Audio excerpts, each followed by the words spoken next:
Olá pessoal, graça e paz, tudo bem? Bem-vindo aqui ao nosso canal para mais um vídeo. Recentemente eu participei do Congresso Apologético lá em Santos e o assunto que eu tratei foi Ed Renekiewicz e a questão da ortodoxia, se nós temos ou não ortodoxia. Então eu fiz um vídeo sobre isso, estou pondo aqui na tela para você ver. O vídeo que nós preparamos lá para o Congresso, onde nós comentamos muito educadamente sobre algumas barbaridades feitas e faladas pelo senhor Ed Renekiewicz, pastor da Igreja Batista da Água Branca. Mas infelizmente ele está se superando. Ao meu ver, ele entrou num espiral de apostasia. Inclusive, se algum irmão batista, como eu, está assistindo este vídeo, congrega aí na Água Branca, mude de igreja. Não precisa mudar de denominação. Você procura outra igreja batista e vai congregar. Mas agora, recentemente, ele falou assim, alguns impropérios bárbaros. Então, o primeiro vai falar um pouquinho sobre a Bíblia e sobre uma história de Deuteronômio 22, que eu vou comentar com você. Vamos ouvi-lo para a gente poder fazer essa crítica bem embasado. Talvez esse é o grande desafio da igreja contemporânea, olhar a Bíblia como um livro insuficiente. Vou repetir. Olhar a Bíblia como um livro insuficiente. Um livro que precisa ser relido, ressignificado, para que os princípios de vida que esse livro encerra, e que essa revelação encerra, que esses princípios de vida, eles saltem dessas páginas, promovendo libertação e justiça e relações de amor no nosso mundo. Eu vou dar um exemplo para você. Pensa que eu sou pastor e chegou na minha sala uma jovem menina que foi vítima de um abuso, de um estupro. Foi estuprada. Chegou à minha sala ferida, machucada, violentada física, psíquica, emocional, espiritualmente, socialmente, chegou destruída na minha sala. E eu digo para ela, minha filha, quando você sofreu essa violência, esse estupro, você estava comprometida em casamento com alguém? Você era noiva de alguém? Ela não teria condição de me responder, mas o papai e a mamãe diriam assim, não, pastor, ela é muito jovenzinha. Ela não. Falei, então não tem problema. Eu vou procurar esse rapaz que violentou você e ele vai indenizar o seu pai e vai se casar com você. Fique tranquila, ele vai assumir você. É nesse sentido que eu estou dizendo que a Bíblia é um livro insuficiente. A ética bíblica reflete uma estrutura de sociedade daquele tempo, daquele mundo, daquela época. E não dá para a gente pegar um texto que foi escrito 4.000 anos antes, 3.000 anos, 2.000 anos e trazer para hoje, aplicando literalmente o que esse texto está dizendo, sem perceber que nas suas linhas a Bíblia é insuficiente. Veja, senhoras e senhores que nos assistem. Então esse Ed Renekiewicz, de maneira muito assuntosa, ele declara que a Bíblia, a palavra de Deus, é insuficiente para resolver os problemas da nossa sociedade atual. E ele fala que ela tem que ser atualizada, reescrita, reestruturada. E aí nós observamos a mente do indivíduo, como é que ela está. Então, se você olha para a Bíblia, sem ela ser a regra de fé que traz a revelação para a nossa vida cristã diária, é algo muito grave, porque toda a santidade da igreja está comprometida. Eu vi um post hoje no Face muito bacana, onde tem o Billy Graham e o Ed Renekiewicz. O Billy Graham dizia o seguinte, a Bíblia é mais atual que o jornal que sairá amanhã. E é verdade, quando a gente analisa a Bíblia friamente, exegeticamente, quando a gente analisa a Bíblia dentro do seu contexto, nós vemos a sua atualidade nos fatos. Porque o pecador, ele não muda, ele só piora. Então, quando a gente bota a Bíblia dentro do contexto e faz análise, nós observamos que ela é super atual. Aí está do outro lado do post o Ed René dizendo, precisamos atualizar a Bíblia. Então, a diferença de mentalidade. Por isso que eu digo, hoje, Ed Renekiewicz não é mais, ao meu ver, um pastor evangélico, mas sim uma pessoa que está envolvida com apostasia. Tá? E aí ele cita o caso de Deuteronômio 22, versículo de número 28. E olha, pastor Ed Renekiewicz, compra uma Bíblia dessa. Eu acredito que o senhor deve ter uma boa biblioteca. Isso que eu vou falar agora, aliás, o que está escrito aqui nessa Bíblia, se o senhor tivesse lido os compêndios teológicos, os teólogos explicaram o que o autor, o Moisés, quis falar nesse contexto. Está muito claro. Aqui nesse Deuteronômio 22 tem várias orientações para aquela sociedade daquela época. E é verdade. A Bíblia, ela é um livro que precisa ser contextualizado. Tá certo? Sem nenhum problema. Também é verdade que a lei, ela foi abolida pela graça, 2 Coríntios 3,14. Então Jesus já deu um upgrade no Velho Testamento. Tá certo? Isso é muito verdade. Agora, a lei, apesar de abolida, ela deixa lições morais para nós. Nós podemos aprender, que nós podemos nos orientar por ela. Não quer dizer que a nossa salvação depende disso.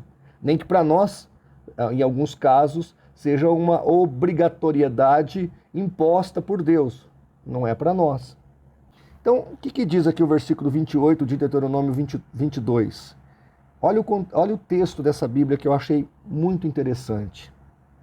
Se um homem seduzir uma jovem virgem, sem compromisso de casamento, e for apanhado no ato, ele pagará uma multa de 50 peças de prata ao pai da moça, e terá que se casar com a moça, pois a humilhou.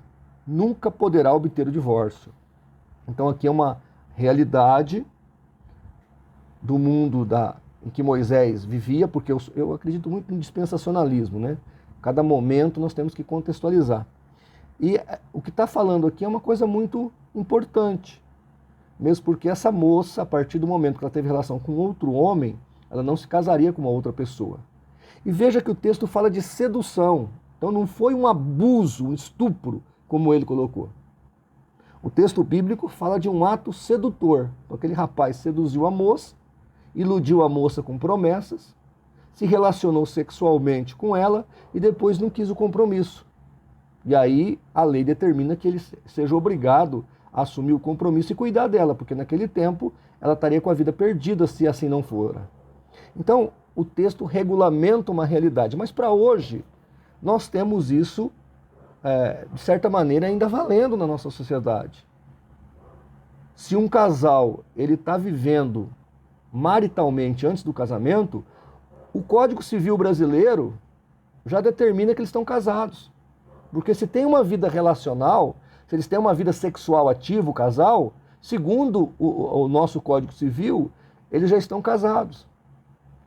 Dentro do contexto da igreja, se esse casal está praticando a fornicação, é um pecado. Está no Novo Testamento a questão da fornicação.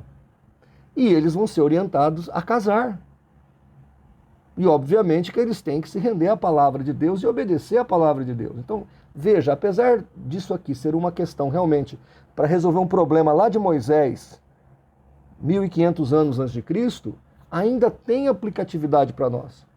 Então, quando a Bíblia é bem contextualizada, a gente entende o que aconteceu no passado e entende a aplicatividade disso para nós hoje. Eu não preciso, para fazer isso, desqualificar a Bíblia, dizer que ela não é a palavra de Deus, dizer que ela não é suficiente para a sociedade atual. Claro que é. Se você analisar aqui a lei de Moisés, tem muitas coisas que o nosso Código Civil, nosso Código Penal, ainda hoje, ele é válido, está funcionando. Dá para contemporizar e trazer a realidade do Velho Testamento e do Novo Testamento para nossas vidas atuais. Não há nada na Bíblia que não faça parte da nossa realidade, de um jeito ou de outro. Tá certo? Eu acho que talvez ele foi muito infeliz. Provavelmente ele foi muito infeliz no jeito que ele colocou a coisa. Uma coisa é você contemporizar o que foi dito. Você entender o que aquilo significava naquele tempo e o que isso significa hoje. Agora, daí você dizer que a Bíblia não pode ser a nossa regra de fé? Gálatas 1:8, ainda que um anjo venha do céu e nos pregue outro evangelho, seja anátema. Sola a Escritura. Em 1 Coríntios 4:6, Paulo diz assim, apliquei isso a mim e a Apolo, para que aprendais em nós a não ir além do que está escrito. Então é gravíssimo quando um pastor evangélico quer desqualificar a Bíblia como padrão para a sua igreja. E aí tem uma coisa mais grave, porque olha o que ele vai dizer com relação à Bíblia e depois sobre o homossexualismo. Vamos ouvir 2 pequenos vídeos dele. Não é possível tratar a Bíblia como um texto que revela verdades absolutas. Porque nós não somos os seguidores de um livro, nós somos seguidores de Jesus Cristo. Como isso? A Bíblia não revela verdades absolutas? Nós não somos seguidores de um livro? Mas veja onde ele quer chegar. Veja o que ele quer validar com toda essa conversa fiada dele. Olha onde ele quer chegar. Eu aqui cortei algumas partes do sermão dele, mas olha onde ele quer chegar. Da mesma forma que tem gente ainda hoje legitimando o machismo, dizendo que o marido é o cabeça da mulher e a mulher tem que ser submissa. E não leu direito a Escritura, não atualizou a Escritura. Então, se queremos ser cartas para o novo mundo, e se a igreja quer ser carta para o novo mundo, nós vamos precisar atualizar a Escritura, e vamos ter que fazer essa atualização e ter essa coragem de enfrentar os pecados de gênero da nossa sociedade. De enfrentar a questão da homossexualidade, da homoafetividade e dos gays que frequentam as nossas comunidades, estão dentro das nossas comunidades, mas continuam sendo condenados ao inferno por causa de 2 ou 3 textos bíblicos que não foram atualizados. Você viu onde ele quis chegar? Ele quer transformar a Igreja Batista da Água Branca numa igreja inclusiva. Ou seja, ele quer aceitar os homossexuais na igreja, ele quer casar homossexuais. E aí ele ataca a Bíblia. Vamos comentar aqui o vídeo dele. Primeiro, número 1. O fato do marido ser o cabeça da mulher não significa que a mulher é inferior. Deus é o cabeça de Cristo. E nós sabemos que na cosmovisão da Trindade, um não é superior ao outro. Então isso não tem nada a ver com colocar a pessoa como inferior a outra pessoa. É apenas uma hierarquia para governo, para manter a ordem. E lá em Efésios capítulo 5, quando fala do casamento, Paulo diz que a mulher deve obedecer o marido como a igreja deve obedecer a Cristo. E o marido deve amar a esposa como Cristo amou a igreja e se entregou por ela.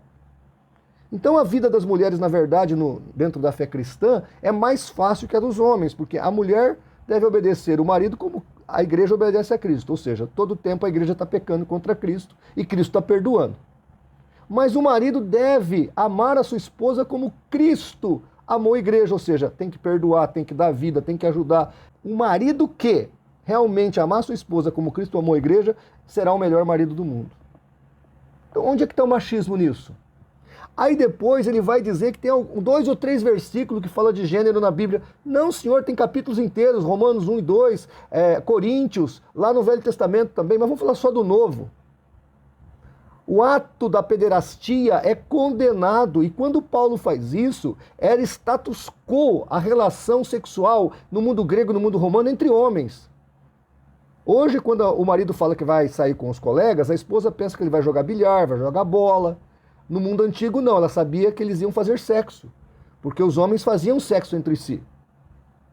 Era uma prática, e Paulo vem e condena essa prática abertamente, e diz que isso é blasfêmia contra Deus. Paulo vai dizer que a prática homossexual ataca e denigre a natureza de Deus. Então não é uma questão de um ou outro versículo, não. O homossexual, ele é amado por Deus, mas ele tem que deixar a prática, senão ele vai para o inferno sim.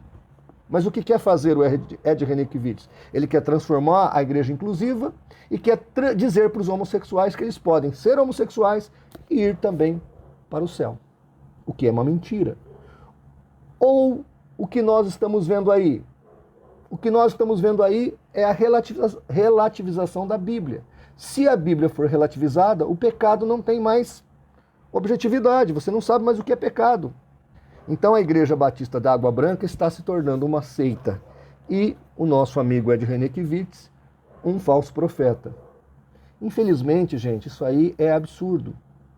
Como pastor batista também, embora aqui eu falo como presidente do CACP, eu peço às pessoas que congregam nessa igreja que procure outra igreja batista. Que não fique debaixo desse jugo, dessa maldição, porque esse indivíduo aí vai trazer maldição para a tua vida. Imagine você, que você está lutando com o seu filho, tentando tirar ele do mundo, levar ele para a igreja, aí ele ouve o Ed René falando isso. Se ele tinha alguma volúpia para expor, ele expõe tudo. Esse camarada está jogando pessoas no inferno. É isso que ele está fazendo. Porque se a pessoa vai para a igreja, o seu pecado é confrontado, ela muda de vida. Há metanoia. O Espírito Santo opera. Agora o cara vai para a igreja com o pecado no coração. Ao invés dele ser confrontado, ele é liberado para pecar? Então assim, eu lamento esse tipo de coisa. Esse indivíduo aí, para mim, está em apostasia. Mas é óbvio, né? Ele anda com o Ariovaldo Ramos, apóstata. Ele anda com Caio Fábio, apóstata. Ele anda com Ricardo Gondim, apóstata. Ele só poderia se tornar o quê? Outro apóstata. Diga com quem tu andas e direi quem tu és. Então assim, gente, vamos orar, vamos estar atentos com os falsos profetas. E no caso aqui da Igreja Batista de Água Branca, o lobo tornou-se o próprio pastor. Não precisou o lobo vir de fora. O lobo estava lá dentro. E agora nós temos aí uma igreja que provavelmente vai entrar para uma espiral de apostasia e não voltará mais a ter uma vida sadia, a não ser que troque de pastor. Porque esse indivíduo aí realmente ele vai destruir a sua igreja e vai destruir todos aqueles que o ouvem. Todos aqueles que o ouvem serão destruídos, porque eu já sei onde vai terminar esse viés liberal da teologia. Então, meu querido, nos ajude aí a fazer pela verdade o que as seitas fazem pela mentira. Compartilhe o nosso vídeo, divulgue as informações. Se você tem algum amigo que está dentro dessa igreja, tire ele de lá, convida ele para ir para outra igreja evangélica, outra igreja batista, para que ele não se perca completamente no engodo desse indivíduo aí, tá bom? Um abraço e Deus te abençoe. E nós estaremos sempre aqui, seja quem quer que seja, que falar uma heresia, terá de nós uma resposta. Um abraço e até o próximo vídeo.